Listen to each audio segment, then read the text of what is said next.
I'm your host, Destiny Sidwell. I'm also your host, Sarah Caroli. And this is Bookmark'd.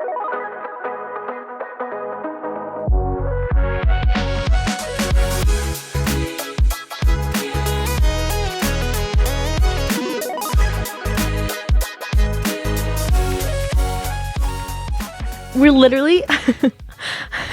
I can't... Now we're like matching unintentionally. It's freaking me out. Listen, all I'm saying is I woke up this morning and it was literally 50 degrees outside. Oh my God, and I was wonderful.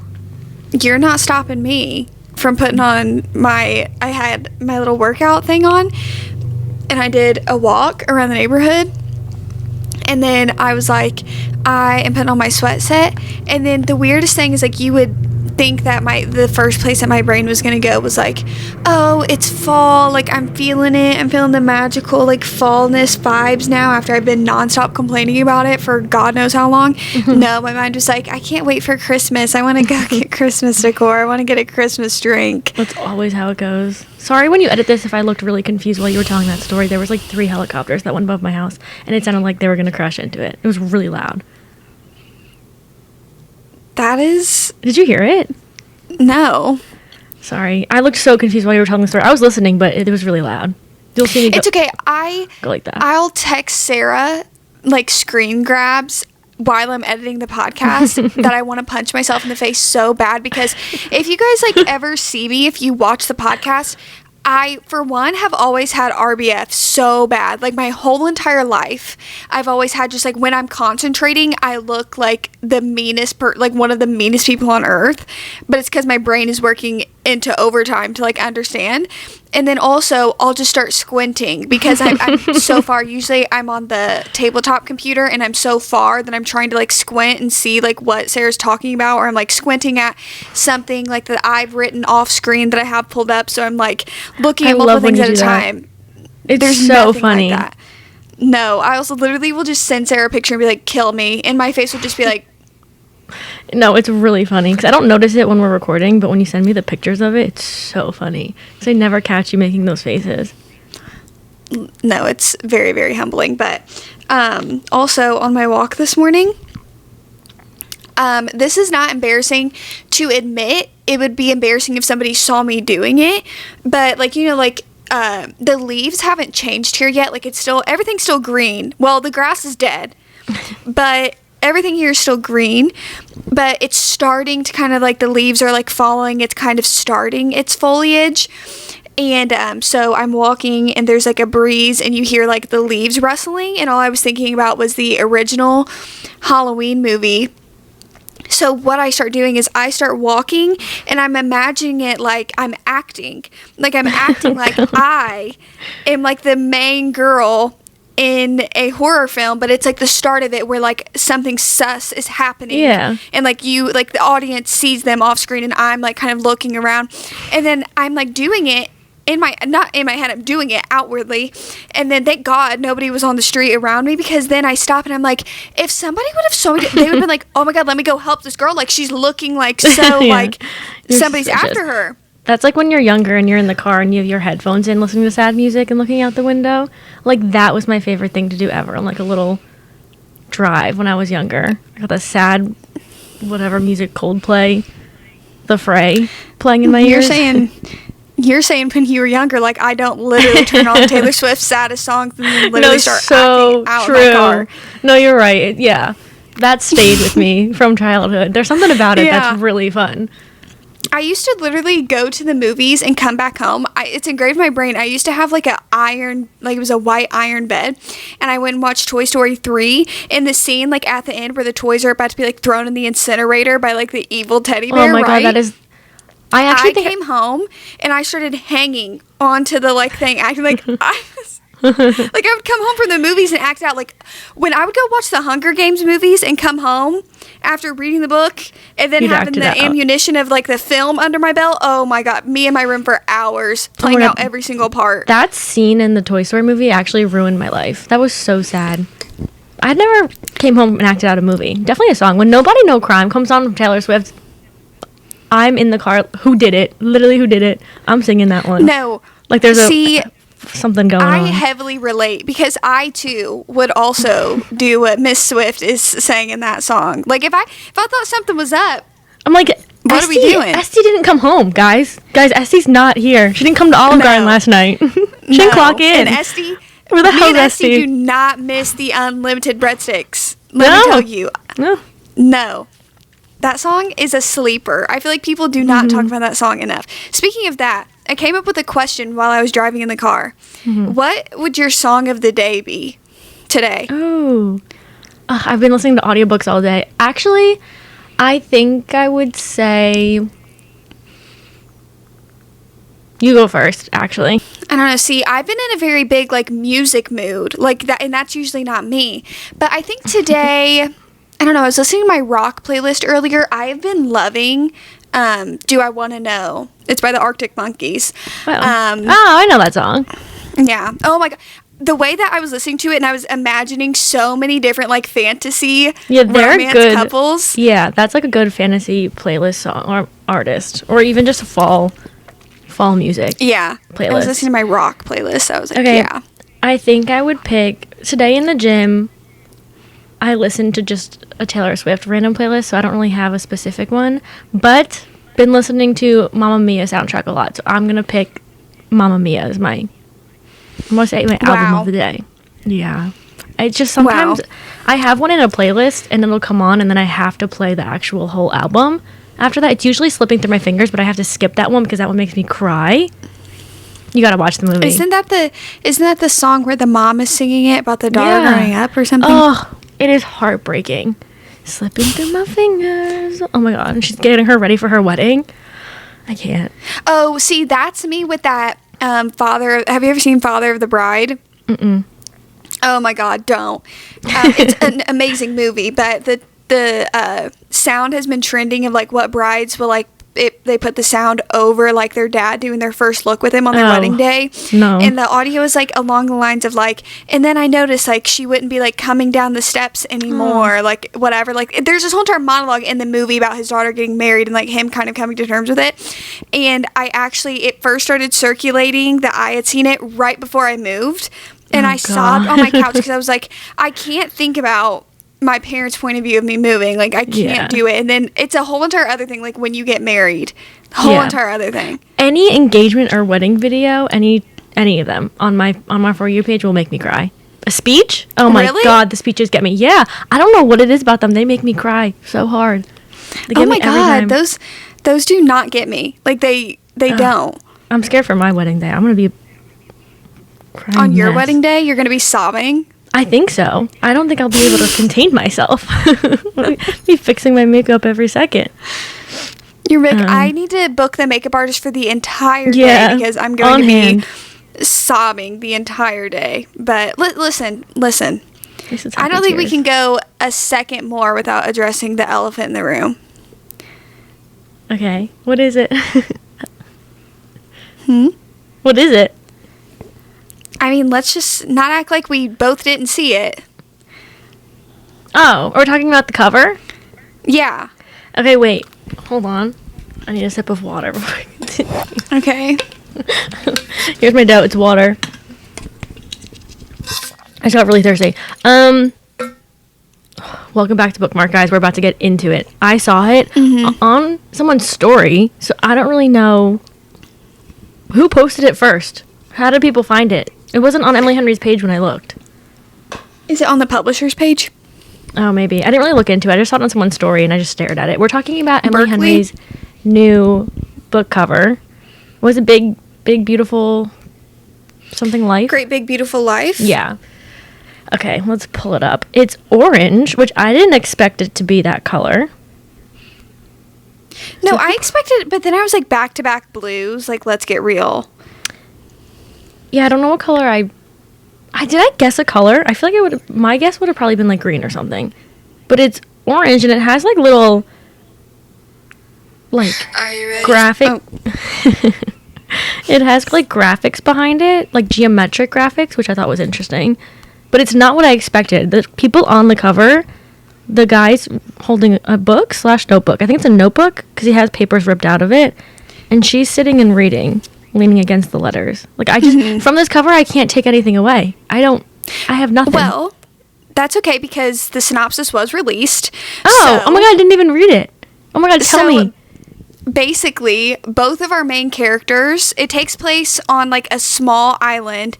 Both of our main characters are writers, and they're both fighting for the chance. They're staying on this woman's like small island. She's like this rich, like, you know how Last Great American Dynasty was said to be like the inspiration? It's because like this woman is like, imagine like the woman that was like written about in that song. So they're both like fighting for the chance to get this woman's story to write her biography. So think similarly to like the Seven Husbands of Evelyn Hugo, like how, you know, we had the main character that was writing Evelyn Hugo's biography. Both of them are fighting for the chance to do that, and so they're staying on the small island together, kind of prove to her like they should respectively like write it. So that's kind of where we're at with the synopsis. That's so interesting. That's all we got? Yeah. Huh. I don't even have a single thought on that at all. I feel like this is more like tropey than I've seen her get. Do you know what I mean? Like, I guess like the title makes sense to me when getting the synopsis of like that it is this woman's like great big beautiful life. Like that makes a lot of sense for some like, you know, just like thinking as to what, because she incorporates the titles of everything into her books. Like, you know, like a funny story off the bat.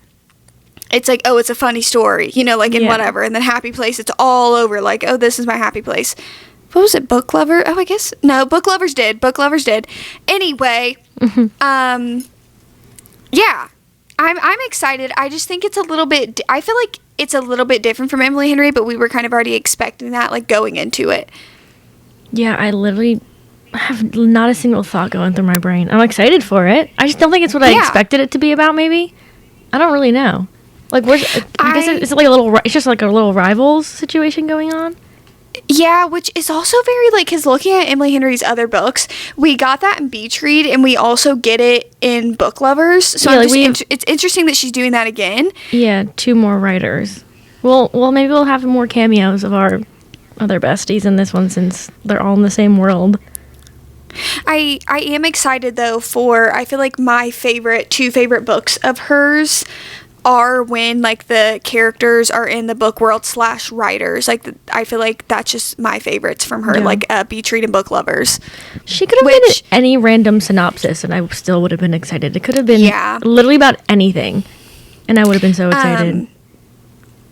I recently discussed and kind of let it come out that Book Lovers is my favorite Emily Henry book. I did see that. I did clock and notice that. When I commented on your 5 favorite things that I would have guessed everything, I would not have guessed that one. So really? You really caught me off guard there. I guess because you most recently read it and gave it a 5-star? Even like I read Beach Read back in May. Yeah. And I just read Book Lovers in September. And I was like, there's just something about like even Nora, and also I just think that the banter in the actual like chemistry, I think is in Book Lovers is the best done. Like if we're talking about like actual just like banter back and forth, everything, I think it's the best done in Book Lovers, and I am a sucker for some good banter. Like that's my favorite thing. I don't even need anything else. I agree. When I reread that one and I picked up on the banter again, I think that one's her best with them going back and forth with each other. Yeah. I think Happy Place has taken Beach Read spot for me, though. So that's crazy. See, for me, I think if I were to do a ranking, it would be Book Lovers, Beach Read, and then Happy Place. Yeah. Wait, what's your second one? Is that in order? Book Lovers, Beach Read, Happy Place. Wow. That's crazy. I really would not have guessed that as your ranking. I think mine is Happy Place, Beach Read, and then Funny Story. I might need to like reread Happy Place. I might need to reread Happy Place and then put my definite ranking in, because I've recently reread Beach Read and Book Lovers, so I feel like maybe this is unfair to Happy Place to put this in. But I cannot reread Happy Place right now because I have been doing nothing except rereading books, and I like am desperately needing to like pick up a book that I have never read before. I just feel this guilt. then I I need know. to like pick something else up. I always feel like that when I'm rereading a book because there's so many other books I haven't even gotten to. And now I'm giving this one another read. But it's okay. If that's what you want to read and that's what you're feeling. It's not even that for me. I think I have more guilt for like you guys. Like I want to be able to like talk about different books that you guys haven't heard me talk about, and like the rereads that I'm rereading are books that I never shut the hell up about. So it's like, okay, Destiny, we get it. You love this book. We don't need to hear you talk about it some more. No, but it's something you love and it's fun when you go back into it and read about your favorite characters again. Because once you finish it, you're done with your character, so then you can go back in. Looking at I have never read this paperback. Oh, really? Of Happy Place. Yeah. Happy Place is like the bigger paperback version. Because when I ordered it, I got the paperback, but it was like it's the size of a hardcover, but not a hardcover. Yeah. Well, I also got the UK one. That is, but yours is like the US one. That's like this big. Yeah. It's a paperback. Well, speaking of all this new stuff, there's always something new. There's literally every podcast we can probably come back and have something new in the book world to talk about. So I have two more. You saw The Housemaid adaptation. Yes. I saw that it's being filmed in New Jersey. They haven't picked the location yet, but I know there's a spot that Netflix like got by like where my school was. They like bought the land that they can use to film stuff. Yeah. That'd be crazy if it was over there. If I could walk around and walk past Miss Mamma Mia, oh my God, I'll be freaking out. Okay, so she is playing the wife, and is Sydney Sweeney playing the maid, right? Yeah, so Sydney Sweeney is going to be, what's her name, Millie? And then Amanda Seyfried, she's going to be the mom. And I don't know if they've casted the husband just yet, but, and I also don't know if they're going to put like all of them into one movie or they're going to just keep it the first Housemaid. I don't know. I don't know if they've really said much on that.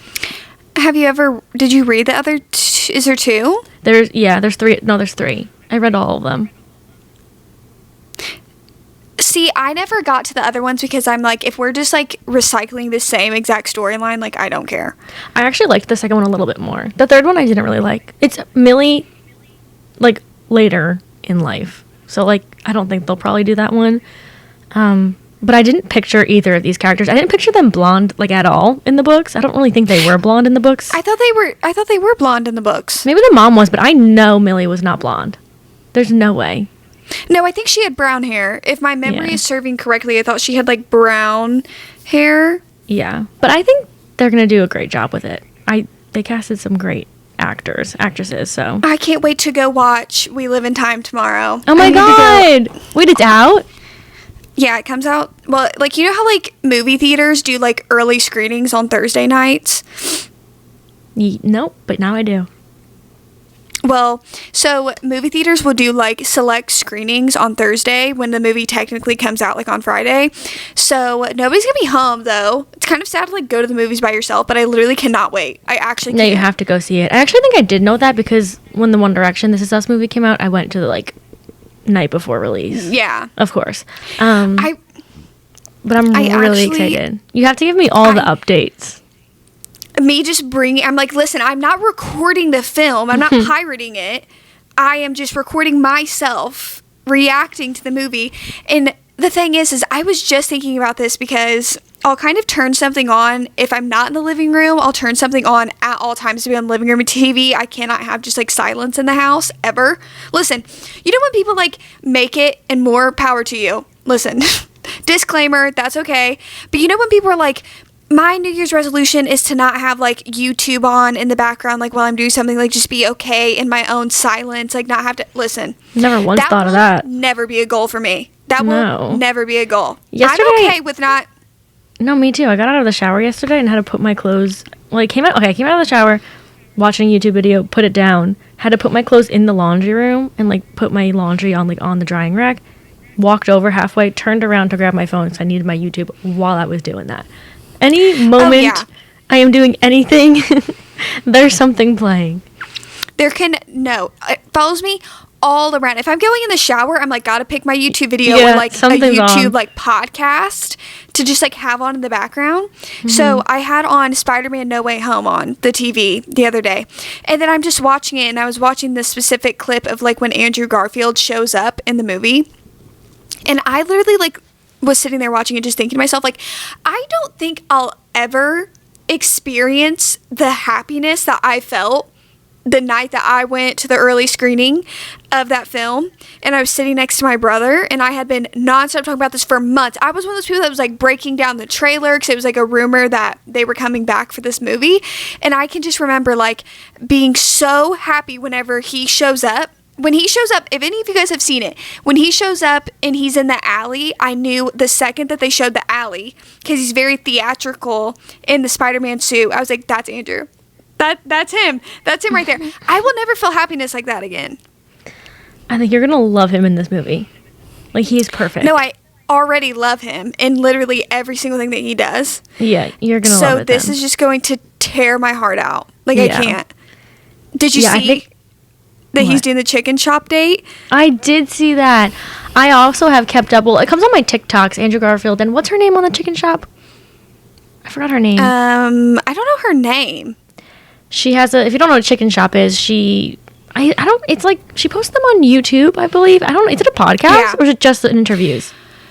No, it's an interview. Like, it's kind of like Hot Ones. So if any of you guys have ever seen Hot Ones, where he just like does, it's like her version of that, like where they sit down and like eat, what is it, chicken She just tenders? interviews very famous people, and her and Andrew Garfield have done interviews like on red carpets and stuff, but they're really funny together because she's so like sarcastic, and she really just says anything to these people, and it just makes for very funny moments. So she's having him on, and I can't wait for that because they've had some good chemistry.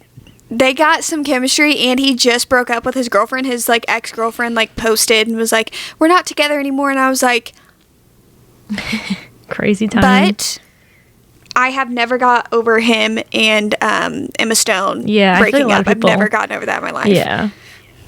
People are still stuck there. I know that. I wasn't around. I wasn't part of that, but I see it. I saw all the videos on TikTok. All the lore of that one. I also found out, literally, as soon as I got home from the Gracie Abrams concert, he was there. Paul Mescal in Radio City lobby getting a drink while I was there, in the same vicinity as him, and I had no idea. If I knew that, I would be finding him, not in a creepy way or invasive way, just to see him in the flesh.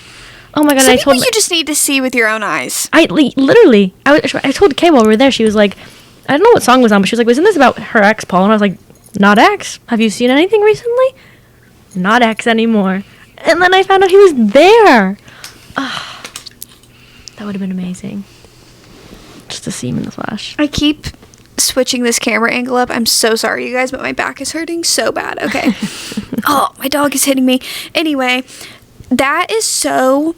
There's been like a few instances of that where like after the concert, it comes out like who was there. Yeah, usually at like the Harry concerts when I went to them, you knew who was there because people would be just like screaming and waving at them. Like Jimmy Fallon was behind me once. Brittany Broski, I think, was at one of the ones I was at. Those are always crazy because you could see them. She was at ACL this past weekend, and I did debate on just like going downtown and seeing if I could find her. But then I was like, no, that's like really weird, and I don't leave the house anyway, so I'm not leaving to go find her. And I can't believe how close that festival is to you and how close all those celebrities are to you. Like, that's crazy. Oh, that is crazy. Like, I didn't even think about that. Like, all those people were here, just like literally like a 30-minute drive away from me. Yeah. That's like MetLife, like the stadiums. They're doing I think I talked about this once, the World Cup there soon, and I'm like, everyone goes to the World Cup. I think I don't watch soccer. That's the same. Cool. It's like right now the World Series is about to happen.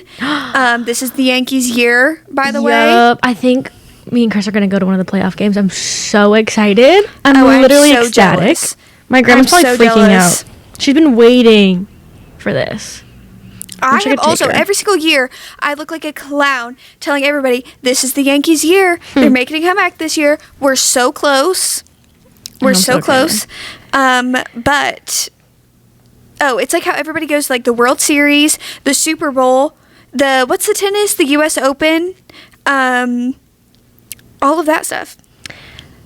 Yeah, not to get into sports, but Taylor Swift, this will correlate, was at the Yankee game the night of Gracie's concert that I went to, and I was like, Oh, yeah. no way she's going to the Yankee game. She's coming to the concert.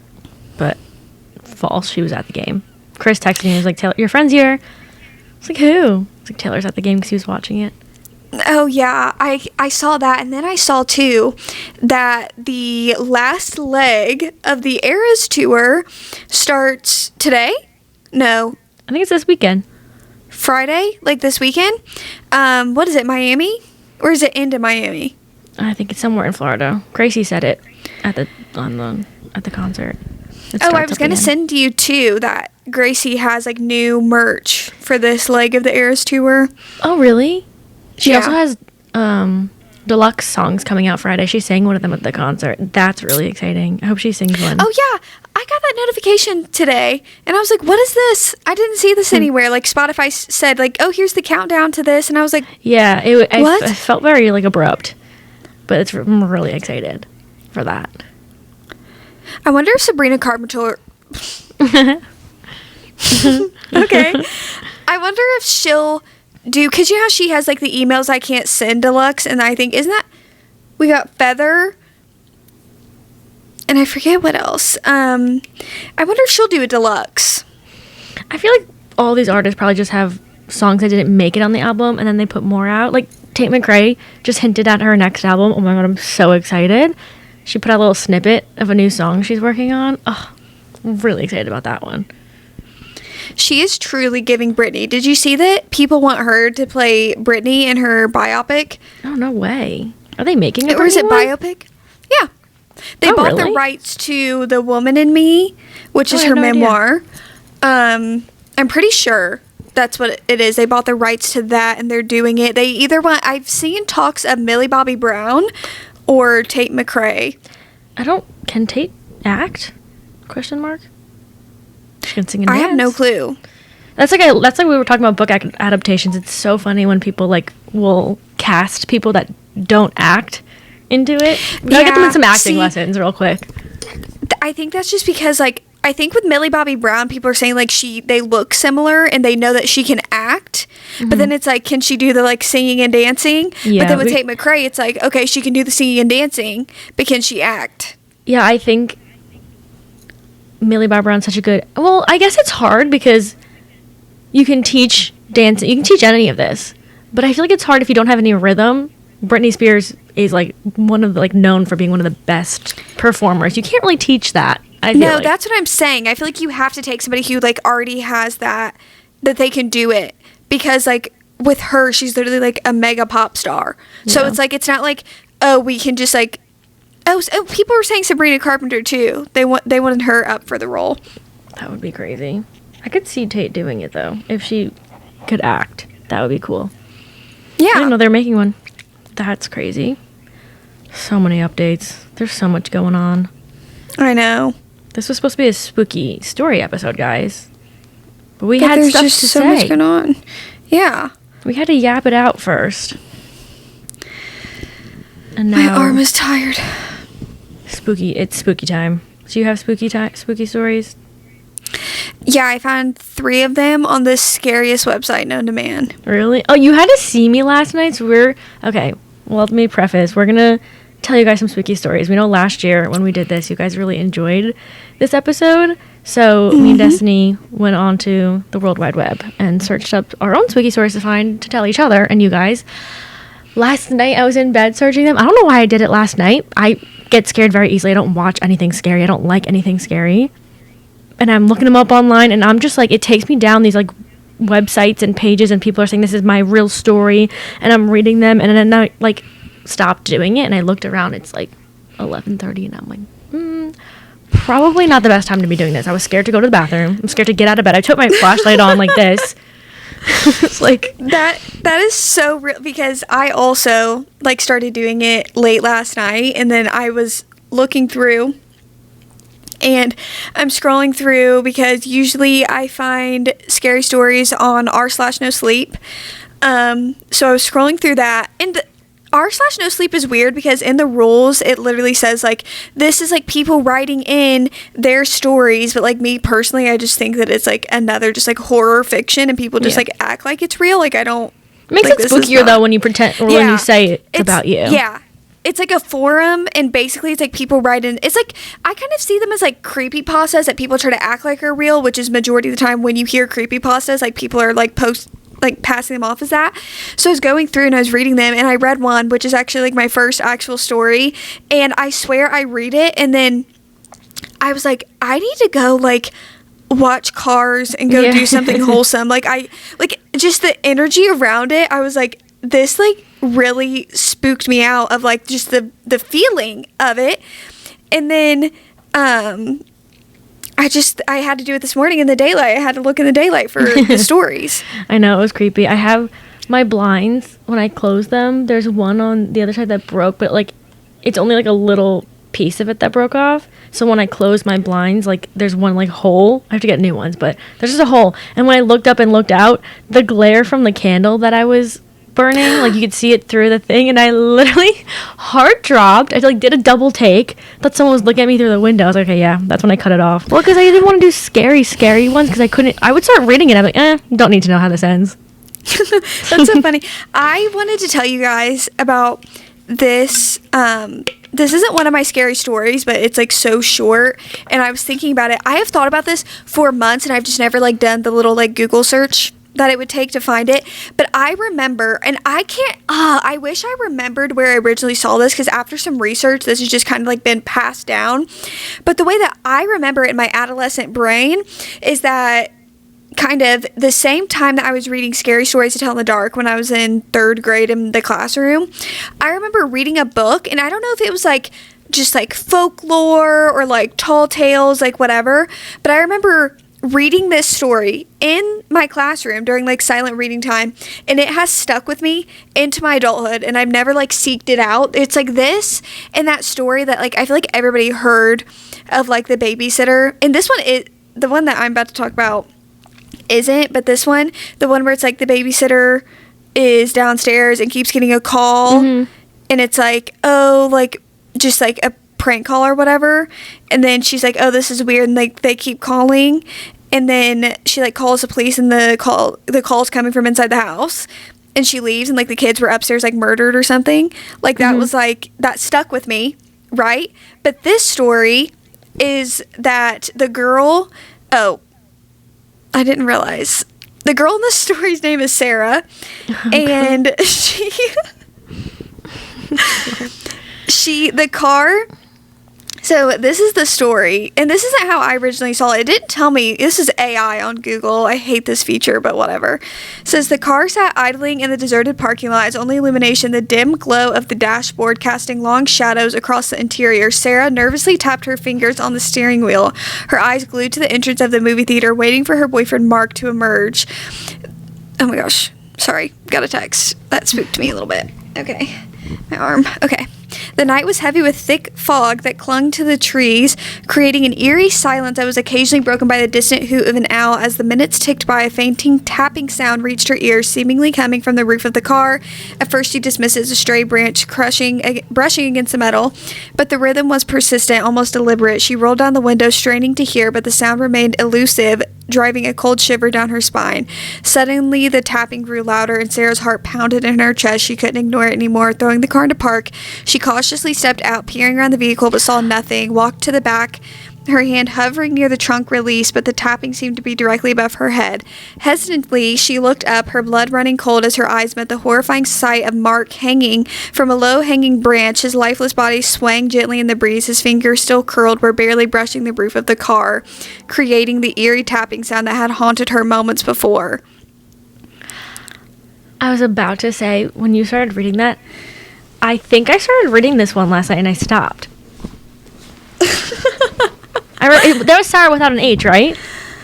Sarah with an H. Oh, with an H. Oh, maybe not. So there's no conclusion of how he got there?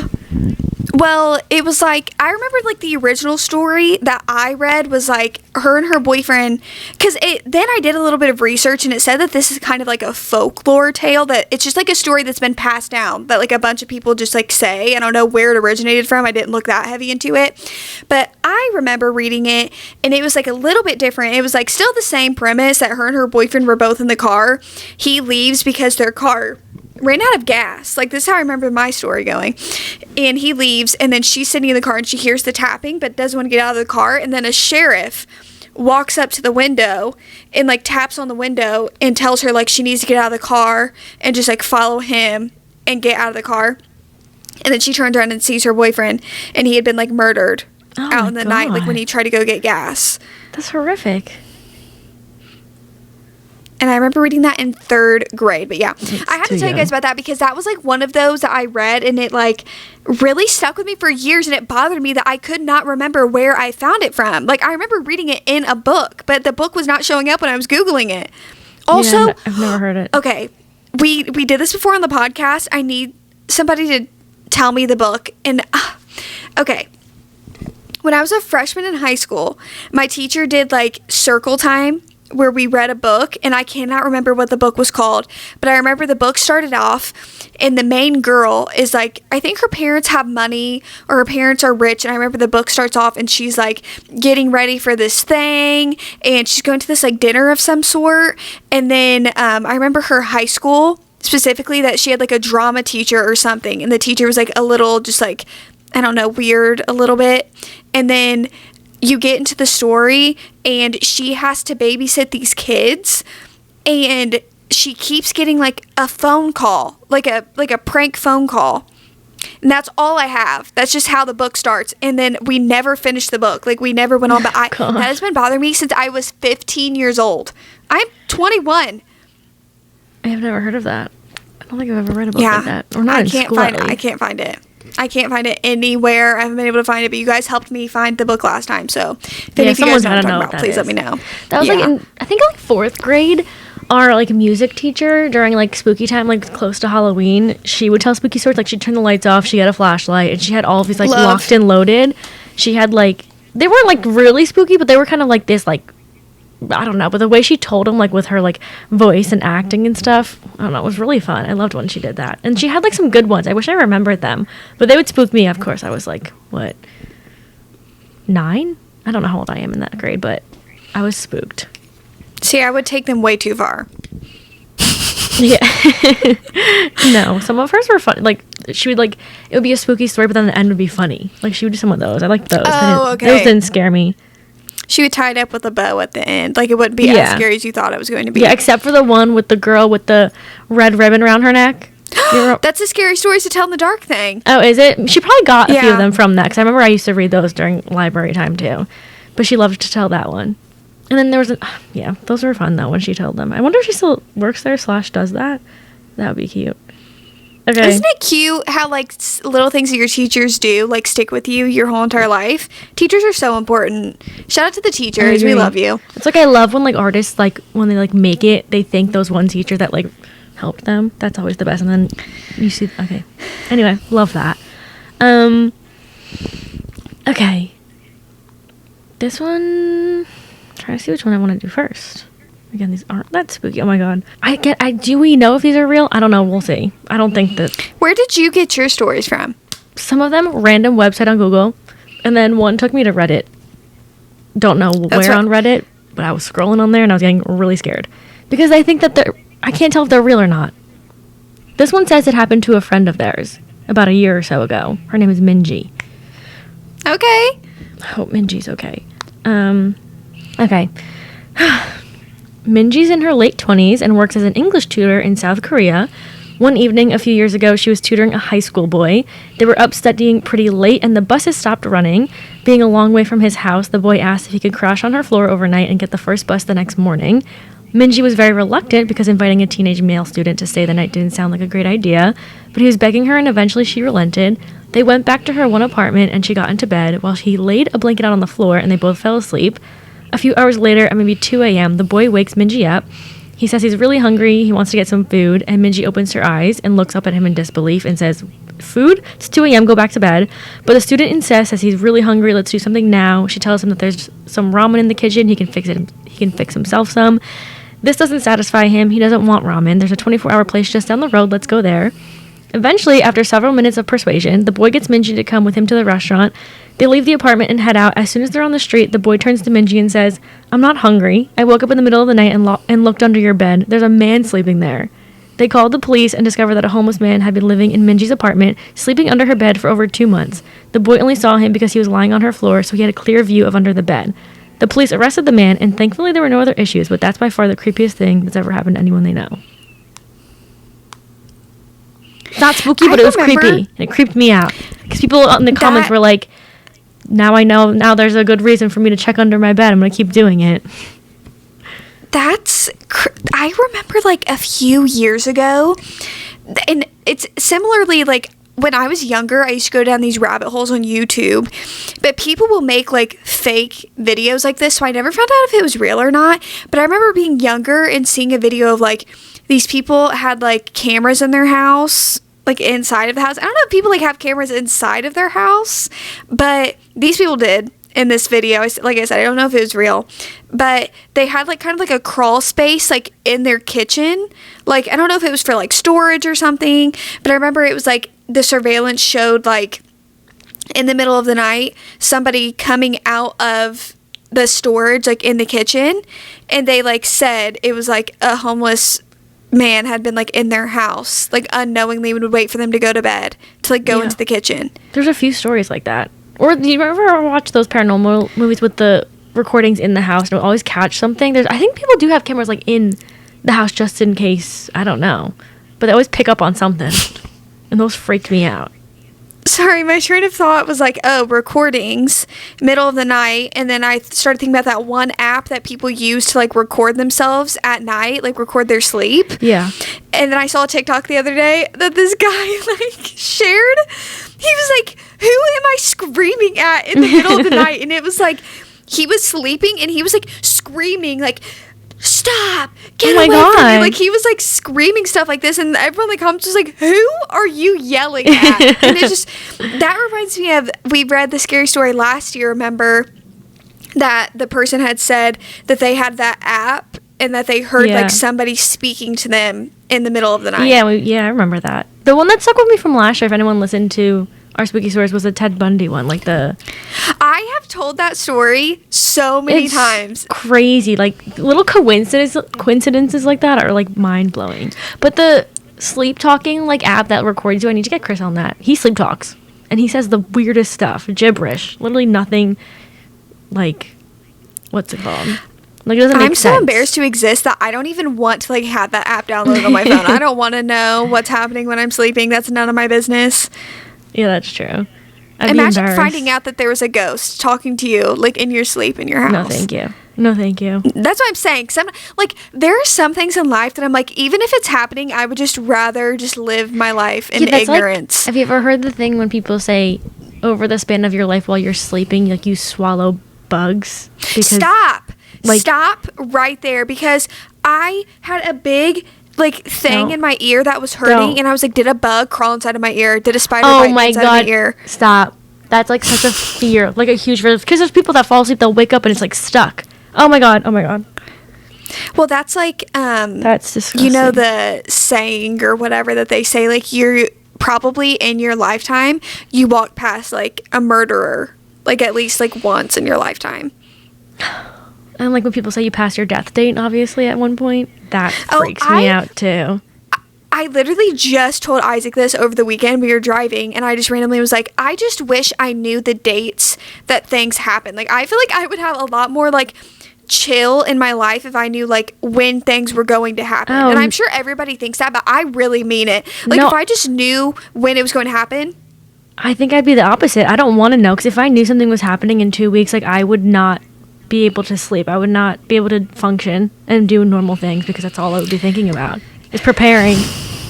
That's true. That is true, because I'm also like that. Like, if I have a dentist appointment the next day, or no, like 2 weeks out, from a dentist or doctor's appointment, I do not sleep. I'm not joking. And then Really? the day of that appointment, it needs to be scheduled in the morning, because I will just sit in the bathroom, just like nausea the whole entire day. That's not good.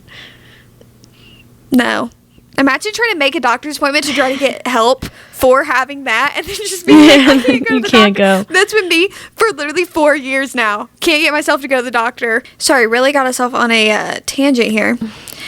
Okay. For my first story, I do want to give you guys a little bit of a trigger warning. It does get a tiny bit gory at the end, just a tiny bit. So if you don't like violence, I would suggest you Just take skip my ahead. headphones out. Unfortunately, there will be a stark difference between me and Sarah's stories, and I literally was thinking that the whole entire time No. I was reading them. I was like, okay, Mine are for telling, like my music teacher telling the fourth graders. yeah. So for mine, I tried to find some that kind of revolved around Halloween. So this one is titled, Last Halloween, I Was Stalked by the Devil. Okay. Are we all ready to Crazy go? start. Okay. Why did whenever I have to read something out loud, it actually makes me want to die. Hold on. Okay. I was working the closing shift at Footworks, the shoe store crammed into the far corner of Chapel Hills Mall. Halloween was supposed to be a night of fun, but instead I was stuck stocking sneakers. Sorry, that sentence got me. Try to say that 5 times fast. For a minimum wage. I only had half an hour left on my shift, but I could feel the seconds crawling by. The clock on my phone felt frozen at 7:30 p.m. I drummed my fingers on the counter, trying to stay awake. My manager, who was supposed to help close, had ducked out for an early smoke break and never came back. Most customers had already thinned out, but there were still a few stragglers wandering around the mall. My phone buzzed in my pocket, a text from my friend Ben. Yo, you coming tonight or what? Also, do you text like that? Yo. Yo, you coming Do you? tonight? Yeah, I've never actually that's a thing in high school movies and stuff. I've never been texted or anything like that. Yeah, no. Yeah. I sighed.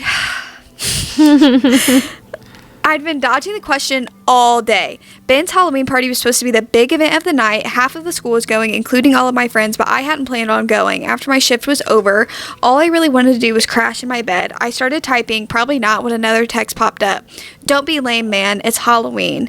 I stared at the screen, my finger hovering over the keyboard. It had been a while since I'd done anything fun, and even though I didn't have a costume, I could probably grab something cheap from the Halloween store on the way. I wasn't exactly Mr. Social, but maybe it wouldn't hurt to get out of the house for once. Me. Okay. Yo, a voice called from the store entrance, breaking my introspection. I looked up and saw Ben and Derek walking into the store like they owned the place. Ben flashed a grin, his hands stuffed in his pockets. Come on, bro, you're not getting out of this one. You're coming tonight, Ben said, leaning against the counter. Derek nodded, smirking. Yeah, man, you never come to anything. You didn't show up last year either. Look, I started. I'm just tired, and I don't even have a costume, and I don't even have time to... You've got time, Ben interrupted. Damn. The party doesn't start until 10. You got time. Grab something cheap, just show up. It's not like you have anything better to do. Damn. It's coming at him. Poor guy doesn't want to go to the party. I know, Ben. Is he really your friend or not? This is Jeez. peer pressure. Okay. Peer pressure at its finest. I sighed. They weren't wrong. As much as I wanted to protest, I started to give in to the pressure. Don't do this, kids. Don't. Yeah, Ben raised an eyebrow, a smirk growing on his face, anticipating my answer. Fine, I muttered. I'll come, but I probably won't stay long. Yeah, there he is. Patting me on the shoulder. You're going to have a good time, bud. Trust me.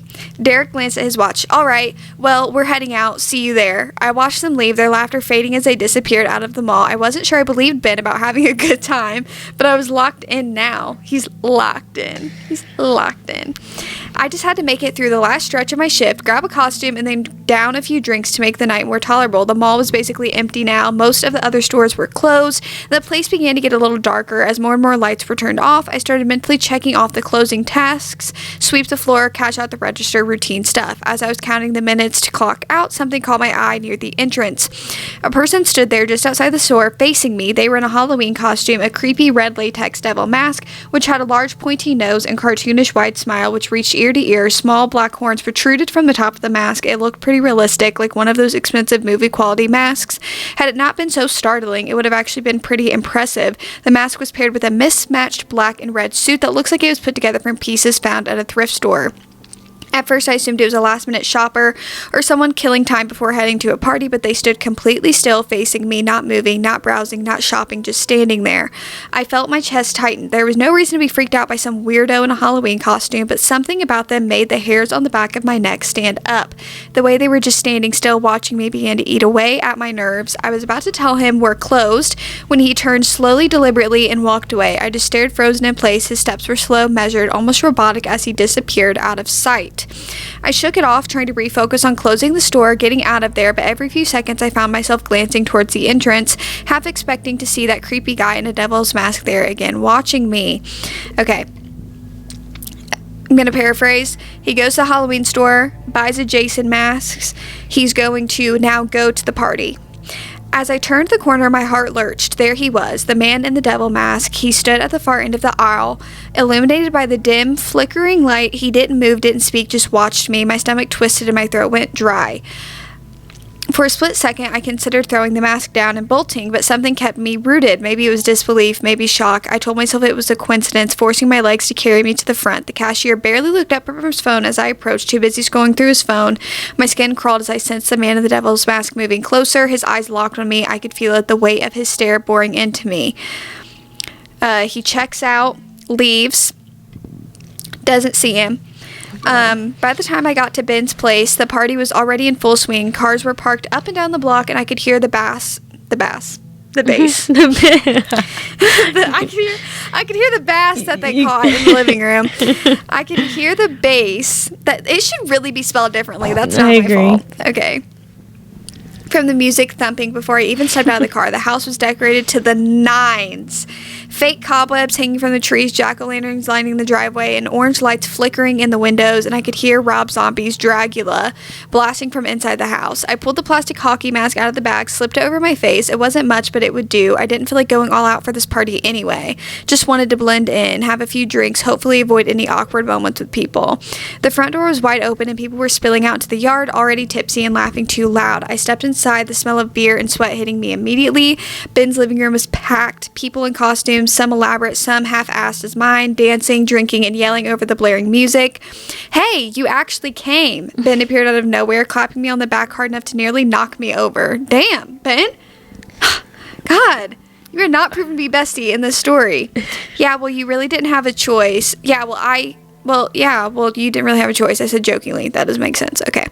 Here, grab a drink, Ben shouted. We're playing beer pong in the kitchen. Come on. I hesitated. Beer pong wasn't really my thing, but it was better than standing around awkwardly in the corner. Sure, yeah, why not? Followed him into the kitchen where a crowd had gathered around. Okay. Whatever. They play beer pong. The beer had began to do its job with loosening me up, and I was actually starting to have fun for a moment. I even began to question myself on why I didn't come out more, but just as that thought occurred, out of the corner of my eye, I saw him again. The figure, the devil mask, the long pointy nose, and wide smile. He was standing in the living room just beyond the edge of the crowd, perfectly still like he had been at the store.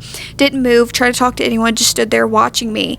My throat went dry, and my stomach twisted into knots. What the hell was he doing here? How did he follow me here? I blinked, half expecting him to disappear like a trick of light, but when I looked again, he was still there. He raised his hand and gave me a slow, taunting wave and then turned to leave.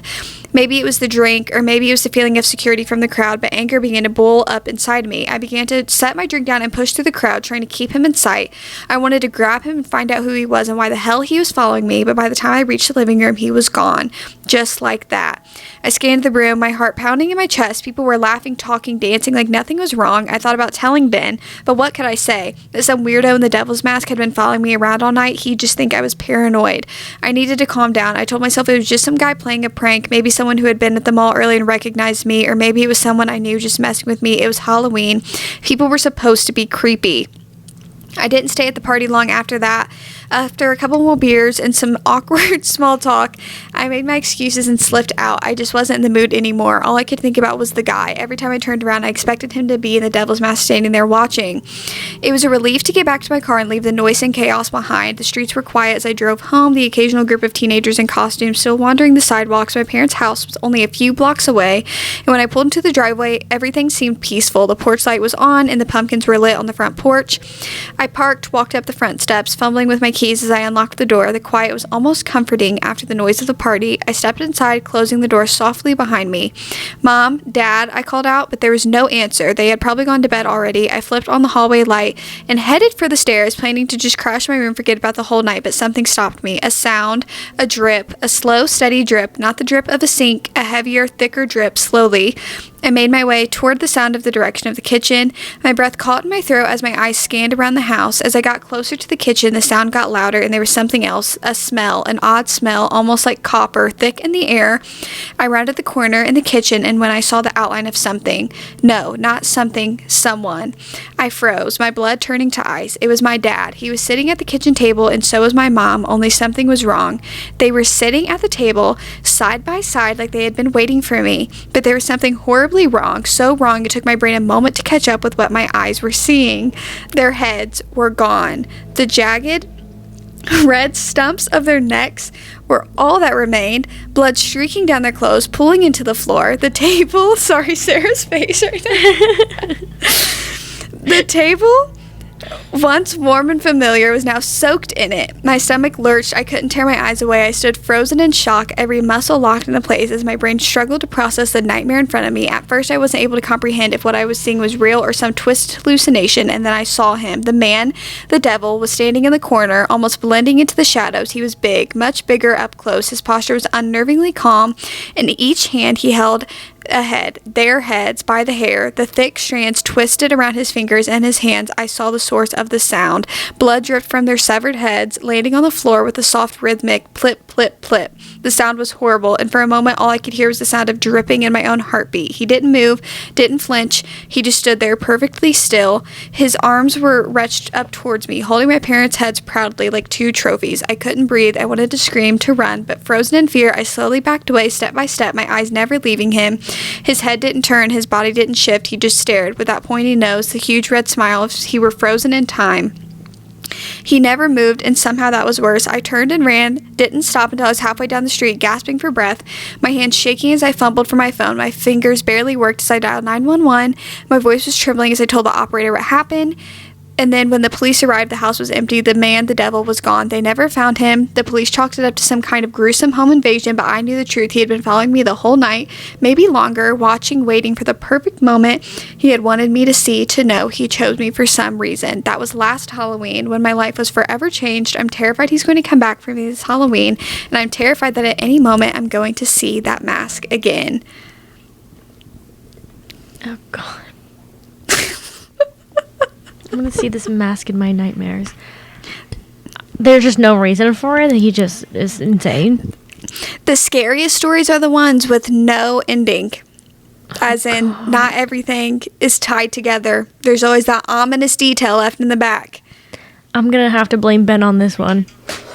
Yeah, Ben, literally, also, it's just so funny that in the story, Ben is this, like, character, and is supposed to be the friend, but it's just, like, he's not giving bestie vibe.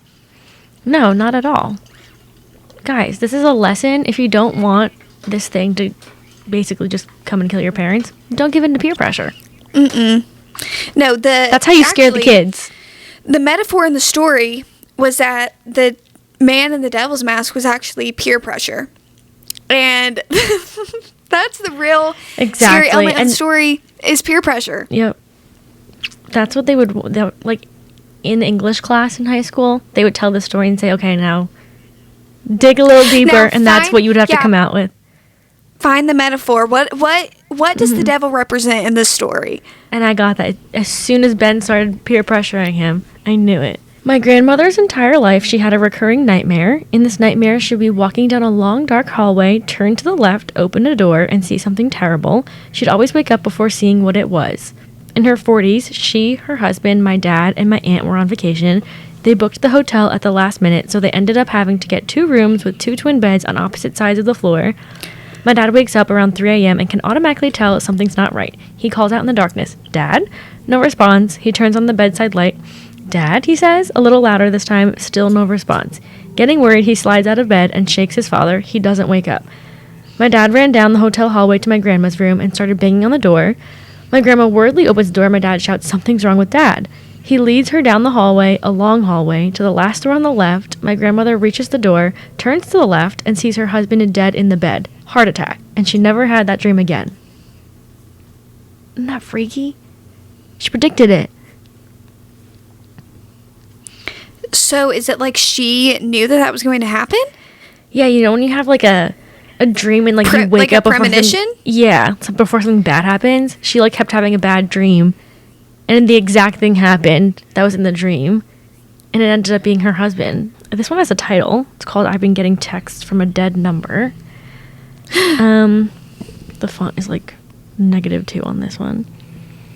A few months ago, my younger brother Sam died in a car accident. It was sudden and brutal. He was only 22. We were closer than most siblings, really. I haven't deleted his number from my phone because I can't bring myself to. It feels too final. Last night, I got a text from him. It was around 2 a.m. and my phone buzzed. I was half asleep, but when I saw Sam's name pop up, my heart nearly stopped. I figured it had to be a mistake, a glitch maybe, some mix-up with his old number being reassigned. The text read, "Come outside." I stared at the screen for a while, convincing myself it was a wrong number or someone playing a sick joke. I didn't reply. I couldn't, but I didn't sleep either. I just lay there staring at my phone. This morning, I woke up to another text. "Why didn't you come?" My hands shook as I typed back, "Who is this?" Within seconds, I got a reply, "It's Sam, let me in." I felt sick. I hadn't told anyone what had happened yet, but this was way too specific for a random prank, and why would anyone use his name? I didn't respond. I went through my day like a zombie, trying to push it out of my mind, but the text kept coming. "It's cold outside. Please let me in." I couldn't take it anymore, so I called the number. It rang 3 times before going to voicemail, but it wasn't Sam's voicemail. It was just dead air, no message, no nothing. That should have comforted me, but it didn't. Oh. Tonight, as I was locking up my apartment, I got another text. "I'm outside. Look." I froze. My apartment has a peephole, so I slowly walked up to the door and looked out. No one was there. I exhaled, feeling a strange mix of relief and dread, but then another buzz. "Look harder." I stepped back, my heart pounding, and opened the door just a crack. The hallway was empty, except for something lying on the ground right outside my door. It was a small, folded piece of paper. I don't know why, but I picked it up. There, in Sam's unmistakable handwriting, were 2 words. "Let me in." I slammed the door and locked it, my chest tightening as I backed away from the door. I don't know what this is. I don't know how someone could have mimicked his handwriting like that. I thought I was going crazy until I looked at my phone again. A new text. "You shouldn't have done that." My phone buzzed again. A final message. "Now I'm inside." Creepy. Who the hell's in the house? See, that just, at first it made me sad because you have to think about, like, what if it, like, at first it's like, oh, it's when you said the text was like, "Oh, it's cold out here." Mm-hmm. I was immediately like, oh, what if it's his spirit and he's like, I "I'm know, cold, like, let him I just in." Yeah, and then see, that's why I would literally fall for any of this because I'd be like, oh. Yeah, that's like it. While I was then reading it too, I was like, maybe you never open the door. Let him in. He's cold. Yeah, but then it's like a thing that like demons will like show themselves as like anything that your psyche would like want to see to like get inside of your house and like you. Creepy. That's so creepy. That's your little spooky dose for today. At least it was a hybrid episode for those of you who kind of are into the spooky stuff. I feel like we didn't get too spooky anyway. Like Some nothing that was like stories to get us in the Halloween mood. Halloween's coming up real quick. We had to have our yap session. We had too much to. There's new stuff happening, but the spooky stories the just to other get day, us in the mood. I had The Nightmare on Elm Street on. Like, okay, so I don't know if anybody else has AMC, like the channel, but basically all throughout October, all they play all day are like different scary movie franchises. Most days it's Halloween franchise, so most days I just have AMC on in the back all day. But something about the Nightmare on Elm Street movies, I think maybe because it's like Freddy Krueger like comes to you when you're sleeping, I was like, I have to turn this off. Like, I'm gonna have a panic attack. I don't know. I literally don't know how you live life just watching scary movies like so casually. They're just on in the background all day. That is so crazy. It like doesn't. Oh, but I did make the mistake of like usually I'll have them on all day, and then I'll go and turn on CMT, which is country music television, and it'll either be on Golden Girls or Reba, like all night. That's like what plays on that channel. So like even in the background, like that's just what's going on. Well, one night I went to my room and then I was doing laundry and I just like was sitting in my room and I forgot to change the channel. And then imagine me by myself in the house and I'm like sitting in my bed like on my phone, and then you just start hearing the little like like the Halloween theme song. And then I swear I was like, and I started looking around because I'm like, is somebody like in the house playing this?